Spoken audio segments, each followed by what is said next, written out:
তিনি ঘরে নেই রাখাল? হ্যাঁ, তাই তো দেখছি। ঝোঁকের মাথায় চলে এলাম।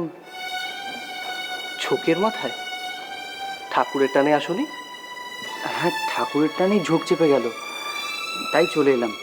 কিন্তু আস্তে আস্তে সন্ধ্যা হয়ে গেল, এদিকে ঠাকুর ঘরে নেই। তাহলে তো ফিরতে ফিরতে সেই রাত। অত রাত্রে বাড়ি যাব কি করে? যেতে না পারলে এখানেই থেকে যাবে, এতে সমস্যার কি আছে? আমি তো এখানেই থাকি। খাও কোথায়? মা যখন ছিলেন নবতের ঘরে মায়ের সাথে। তোমার মুখে শুনলাম তিনি দেশে গিয়েছেন, তাহলে? অত ভেবো না বাবুরাম, এত ভাবনার কি আছে? হিতোপদেশে পড়নি, জীব দিয়েছেন যিনি, আহার দেবেন তিনি। তার মানে মা কালী খাবার দেবেন? ধরে নাও সেরকমই। আর কিছু না পাও, মা কালীর রাতের ভোগ তুমি ঠিক পাবে, তাও আবার পেট ভরে। ঠাকুরের ঘরে কেউ অভুক্ত থাকে না। ওমা, তোমরা? ঠাকুর কোথায় গো দিদি? এখানে যখন নেই তখন কালীঘরে আছে নিশ্চয়ই। আচ্ছা, তোমরা কি এখন এখানে থাকবে? না, আসলে বাবা ঠাকুরের ঘরটা একটু নেতা দিয়ে নেবো ভেবেছিলাম। সারাদিন কত লোকজন যাতায়াত করে, বারবার নেতা না দিলে না ঘরটা পরিষ্কার থাকে না। আর আর বাবা ঠাকুর নোংরা ময়লা একদম পছন্দ করেনি। বাবা ঠাকুরের মনটা যেমন পরিষ্কার, তিনি তিনি ঠিক তেমনি দেখতে চান।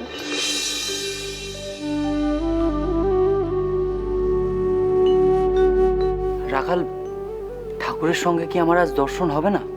আসবে যখন তখন দিন মানে এলেই তো পারতে। কেন? কেন দিদি? রাতে কি ঠাকুর ঘরে আসেন না? রাখাল যে বললো তিনি রাতে ঘরেই থাকেন। না না, ঘরেই থাকেন, তবে ওই বাবা ঠাকুর কখন যে কি করেন না তা কেউ বুঝতে পারেন না। রেতে রেতে ওসব ঘন ঘন হয় যে, তাই বলছিলাম যে দিন মানেই তো আসতে পারতে, ভালোই হতো। বাবুরাম, তুমি বরং এখানে অপেক্ষা করো, আমি দেখে আসছি ঠাকুর কোথায় আছেন। আমি ঠাকুরকে নিয়ে আসছি।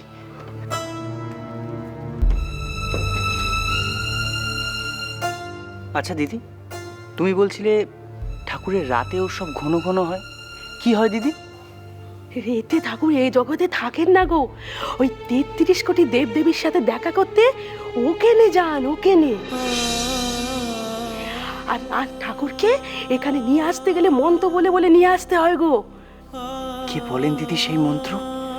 আগে তার ভাগ্নে সে যখন এখানে থাকতো তখন সেই বলতো, তারপর মা ঠাকুরনও বলতো।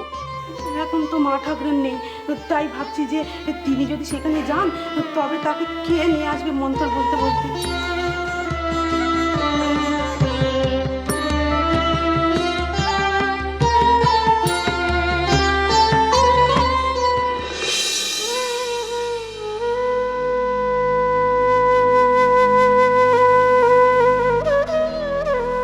সারদা,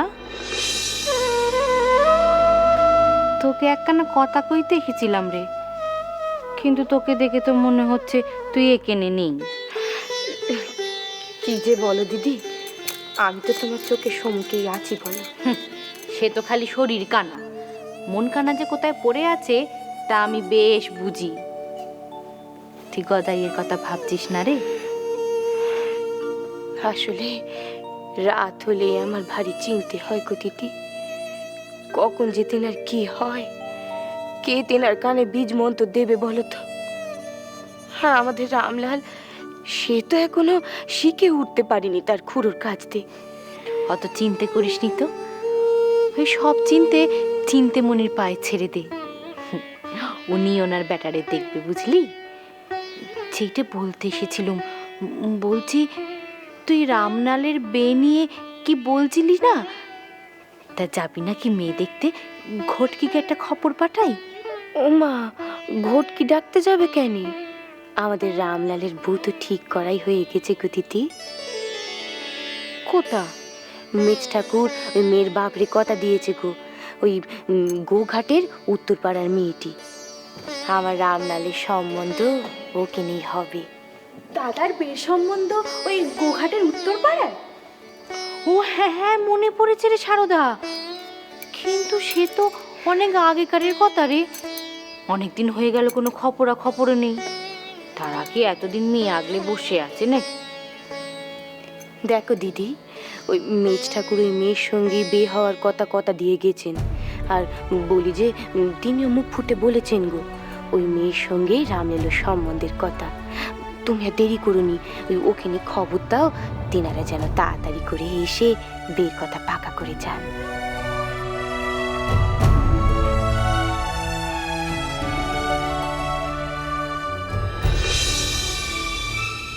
রাখাল এখনো ঠাকুরকে নিয়ে এলো না।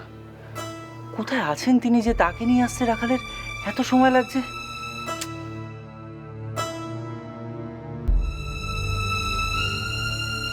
দেখি কি যে করি, দেখি দেখি।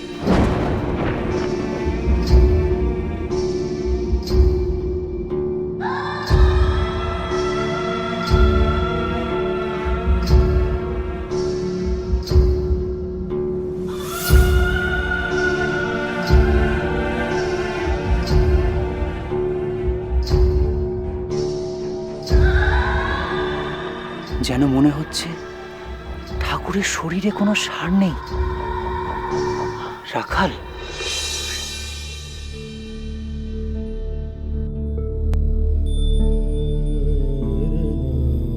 রাখালে আমি কাকে দেখছি গো? এ তো সেই পুরাণের ঋষি। দেহটা এখানে আর মনটা ভ্রমণ করছে বিশ্ব ব্রহ্মাণ্ডে। ঠাকুর আসলে তাই বাবুরাম, আমাদের বুঝতে দেন না, বা হয়তো আমরা তাকে বুঝে উঠতে পারি না। সমাধি,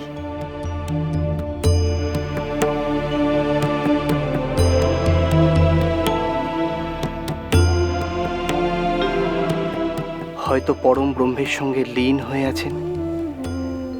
এই জগতের কোনো কিছু তার কানে গিয়ে পৌঁছচ্ছে না।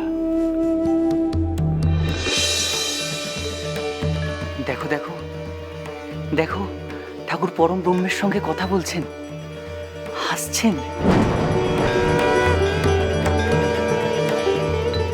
রামায়ণে পড়েছিলাম, লক্ষ্মণ রামচন্দ্রকে জিজ্ঞাসা করেছিলেন, প্রভু আপনার তো নানা রূপ, তবে আপনাকে কি করে চিনতে পারবো? তখন প্রভু রামচন্দ্র তাকে বলেছিলেন, যেখানে ভক্তি সেখানে আমি। সেই ভক্তি দিয়ে যদি কেউ কাঁদে হাসে, তবে নিশ্চয়ই জেনে রেখো সেখানেই আমার আবির্ভাব। ইনি প্রভু রামচন্দ্র। ও, তোরা এসেছিস? ও, বাবুরাম এসেছিস? হ্যাঁ, কখন এলি রে? হ্যাঁ, এই রাখালি বুঝি তোরে নিয়েছে? বেশ বেশ। কি বাবুরাম, হ্যাঁ, তোর হাতখানা দে দেখিনি, হাতখানা দে। হ্যাঁ, দে।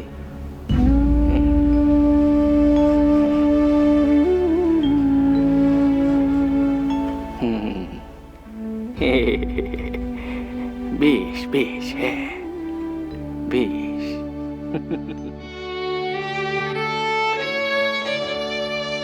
জানতে স্বাদ হয় কি দেখলেন, কিন্তু জিজ্ঞাসা করাটা একেবারেই ঠিক হবে না।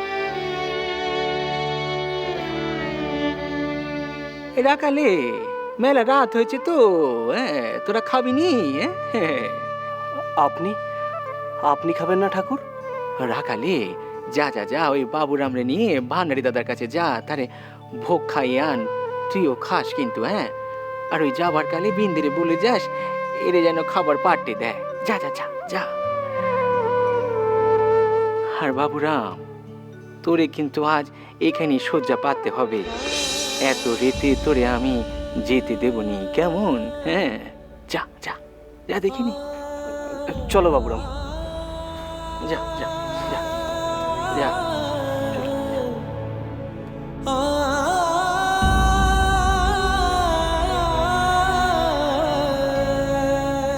হ্যাঁ গা, শুনছো? হ্যাঁ, শুনছো? শুনছো তুমি? হ্যাঁ গা, তুমি নাই বলে তোমার বেটারা এরে ভোগ প্রসাদ খেতে দিয়েছে। শুনছো?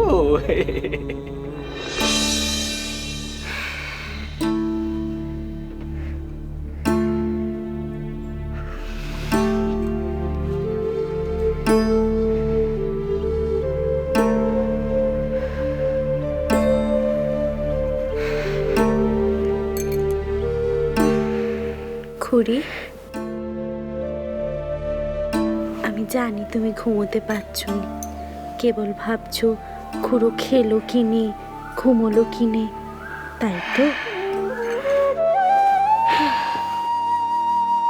মারে, তোর কাছে কিছু মিছে বলবো নি। হ্যাঁ রে মা, তোর খুড়ো চিনতেতে আমি আমার দু চোখের পাতা এক করতে পারছি নি। কেবলই মনে হচ্ছে মানুষটা যে কি খাচ্ছেন, আর আমার বেটাগুলো তারাই বা কোথায় খাচ্ছে কে জানে। তোমার যেমন কথা খুড়ি, অন্নপূর্ণা মায়ের দ্বারে অন্যের অভাব, তারা ঠিক নিজেদের খাবার খুঁটে নিতে পারবে। আর তাছাড়া খুড়োরে নিয়ে তো চিন্তা নাই, তেনার খাবার তো ওই যদুর মা করে দিচ্ছে। না রে মা, যদুর মা দেশে গেছে, ওই বিন্দে এখন তেনার খাবার করে দিচ্ছে। হ্যাঁ রে, তোদের দুটোর চোখে ঘুম নাই? তোদের দুটোর বক বকানি ঠেলায় যে আমার ঘুম আসছে নে। আমারে দুশো মা, আমি ঘুমিয়ে পড়েছিল, খুড়ি ঘুমোতে পারছিল নি, তাই উঠে কথা বলছি। হ্যাঁ রে সারদা, তোর কামার পুকুর আসলে কি হয় রে? চোখে ঘুম থাকে না কেন? জয়রাম বাড়িতে মায়ের কাছে থাকলেও এমনটা হয়? হয় মা, হয়, কেবল দক্ষিণেশ্বরে গেলে এমনটি হয় না, তাই না খুড়ি? মস্করা করিস নি তো লক্ষ্মী, শুয়ে পড়। আমার চোখে ঘুম আসবে নি, যতক্ষণ না রামলাল সেখানে গিয়ে পৌঁছবে আমি নিশ্চিন্তে থাকতে পারবো নি। রামলাল তেনার কাছে থেকে তেনার সব কিছু করে দেয়।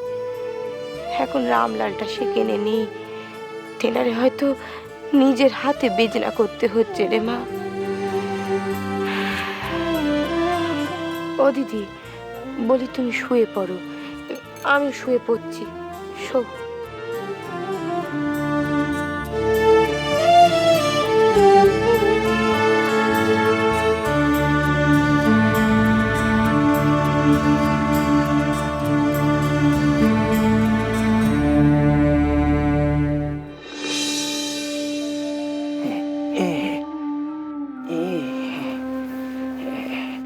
এই তুমি থাকলে হ্যাঁ তুমি করে দিতে, তুমি নাই তো, তাই তোমার বেটাদের বিছানা এই করে দিচ্ছি গো, এই করে দিচ্ছে।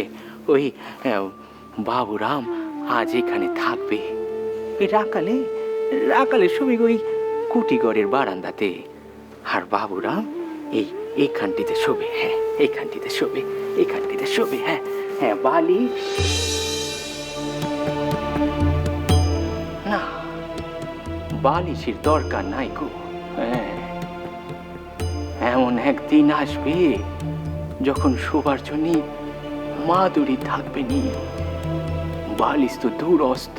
হ্যাঁ, এই পেতম মাদুর দিচ্ছি, তারপরে ওই খালি মেঝেতে শুতে দেবো। হ্যাঁ, দেখি তোমার ওই সভ্যত্যাগী বেটারা অভ্যেস করুক কেমন সন্ন্যাসী হয়ে ওই জগতের মঙ্গল চায় কি নিজের মঙ্গল চায়। হ্যাঁ চায়, অভ্যেস করুক, অভ্যেস করুক।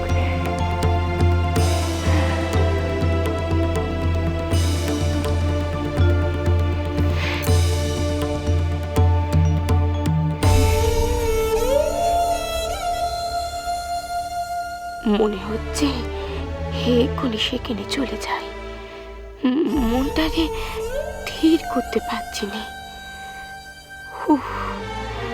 শ্বাস নিতে পারছি না, যেন এক্ষুনি বাইরে চলে যাই।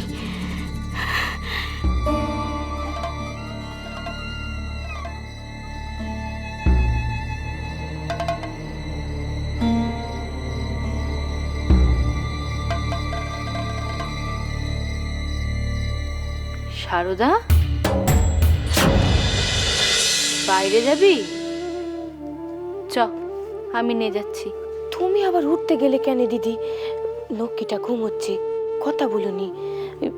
আমি বাইরে যাচ্ছিলাম নি গো দিদি, ওই বারান্দাটায় গিয়ে একটু বসতে চাচ্ছিলাম। ঘুম আসছে নি? ও দিদি, তুমি ঘুমো না, আমি একটু বসেই চলে আসবো। হ্যাঁ রে, তুই ভেবেছিসটা কি? এই এত রাতে বারান্দায় গিয়ে বসবি? বুঝতে পারছি যে তোর মন টিকছে নি। আসলে অনেক দিন সেখানে ছিলুম তো দিদি, তাই এখানে বলো আর জয়রাম বাটি বলো, গিয়ে আমার মনটা একেনি গো দিদি। যা শুতে যা। যা।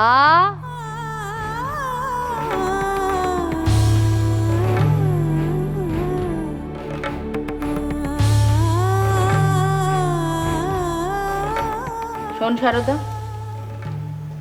আমি বলি দিচ্ছি, তোর এখানকার কাজ মিটে গেলে তুই দগ্নেশ্বরে ফিরে যাবি, নইলে এখানে থাকলে নিজেও জ্বলবি আর আমারও জ্বালাবি। যা দেখি, এবার শুয়ে পড়, নিজেও ঘুমো আর আমারও ঘুমোতে দে, আর জ্বালাস নি। শো।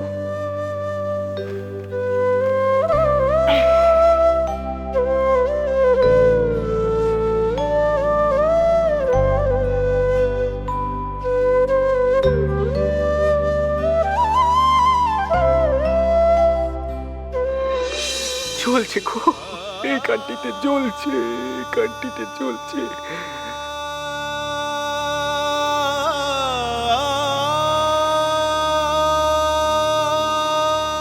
রাখালে বাবুরা কেমন নিশ্চিন্তিতে ঘুমোচ্ছে, যেন এর কাছে এর ঘরে নয়, যেন মায়ের কাছে তার ছাওয়াল ঘুমোচ্ছে, কিন্তু এর চোখে ঘুম নাই।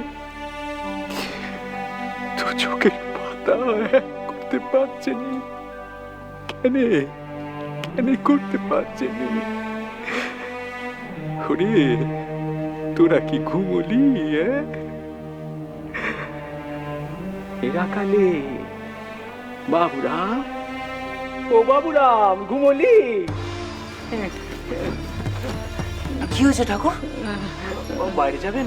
না রে না, এই চোখের দুটি পাতা এক করতে পারছি নি। কেন ঠাকুর, ঘুম আসছে না? না রে, চোখ বুঝলে যে তার মুখখানা দেখতে পাচ্ছি। কার মুখ দেখতে পাচ্ছেন আপনি?